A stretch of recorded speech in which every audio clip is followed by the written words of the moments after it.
joining us now to talk about what went down in Texas, the arrest of these scumbags, and a lot of headlines emanating from the swamp today. He's a member of the House Homeland and Security Financial Services Committees, Tennessee Congressman Andy Ogles, back on the program. Andy, nice to see you. Let's begin in El Paso. I woke up to this out on the West Coast and went, holy what? I mean, cartels, let's be real, have done the nastiest things we can even imagine under the sun, but usually haven't been stupid enough to break our airspace like this. This is unprecedented. I know we shot them down, but how did this even happen? I would assume we never got a lot of the AI-censored cameras down at the border that were supposed to go up during the Biden administration, but since they shut down all the wall, those cameras never got installed yet. I know Trump's working on that.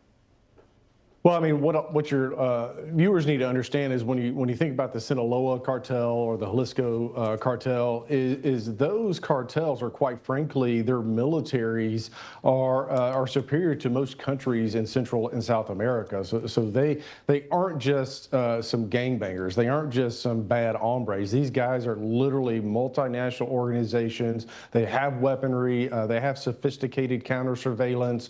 So as chairman of the cyber subcommittee, and we look at cyber surveillance, these individuals, these groups are very sophisticated. And so the fact that you have these groups that really are their countries into themselves within Mexico are having incursions into the United States, it's quite frankly time for the president of the United States to hit them strategically, and because they're been designated as terror groups, they can be, quite frankly, bombed. And look, when you incur American airspace, there should be harsh consequences. Yes. 10, 20, 100-fold for that matter. Amen. And so we should see some quick and aggressive action. Now, what I will say is we've seen more cooperation with the Mexican government here of late because of President Trump's leadership, because they know the president means business and isn't going to take no for an answer. But look, at the end of the day, these groups are invading our country. They're killing Americans, and I, for one, have had enough, and I know your viewers have too. Yes, we have, and we're showing video of Ms. Sheinbaum, the president of Mexico, who's had some strong words for President Trump right after he took Maduro out of Venezuela, being like, well, don't come down here and try to do anything with the cartels. We got it handled. Well, obviously, she doesn't have it handled. Let's be real. You are either threatened or you're on the take if you're in politics in Mexico. There's no other choice about it. They've either threatened family members and you do their bidding, or they've bought you off. I'm sorry.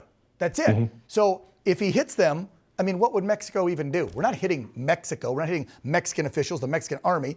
We're going to hit the drug cartel compounds and cut off the head of the snake. That's right.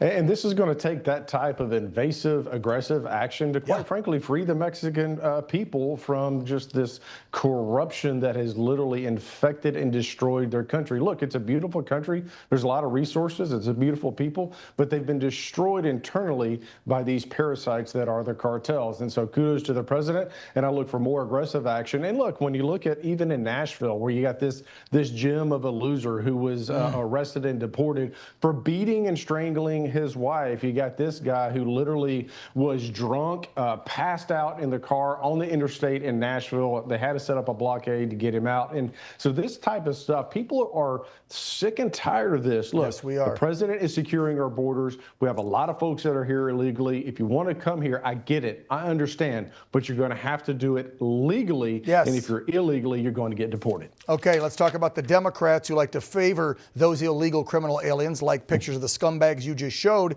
DHS funding deadline is this Friday. We could see another government shutdown if they can't agree on funding the rest of DHS, which, by the way, I'm going to bring it up again.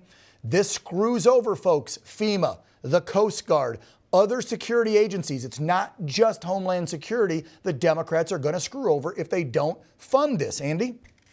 Well, so a lot of people are talking about, the Secret Service, TSA, the agencies that you mentioned, but a lot of people don't understand that CISA, for example, that's the agency that protects us from cyber attacks from China, quite frankly. They would be unfunded on Friday. The agency that literally protects us from weapons of mass destruction. So these are the folks that are on the border protecting us from dirty bombs. They would go unfunded. You know what? If you're going to attack us, that would be when you do it, because suddenly that would disappear. disappear. So this is not games anymore. This is life and death, because you literally have the tips of the spear that are protecting us from nuclear material that will suddenly go away if the Democrats don't get off their you-know-what. All right, two more real quick. SAVE Act. You guys already passed the SAVE Act. I know there was changes to it with help from the White House, and now there's a different version called the Save America Act.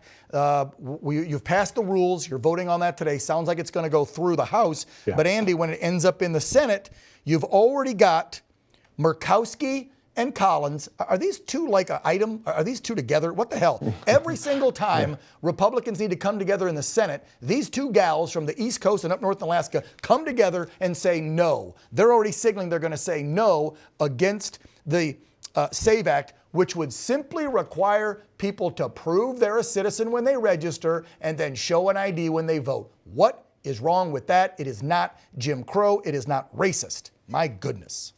Andy. Well, you know, it's what's crazy about that is when you look at the polling from CNN, Republicans, Democrats, like 95, 96% of Republicans, but even like 84% of Democrats agree that you should have to have an ID to vote. Even in Somalia, the third world crap hole, you have to have an ID to vote. But you know what? Democrats don't want you to have to show an ID here. Why?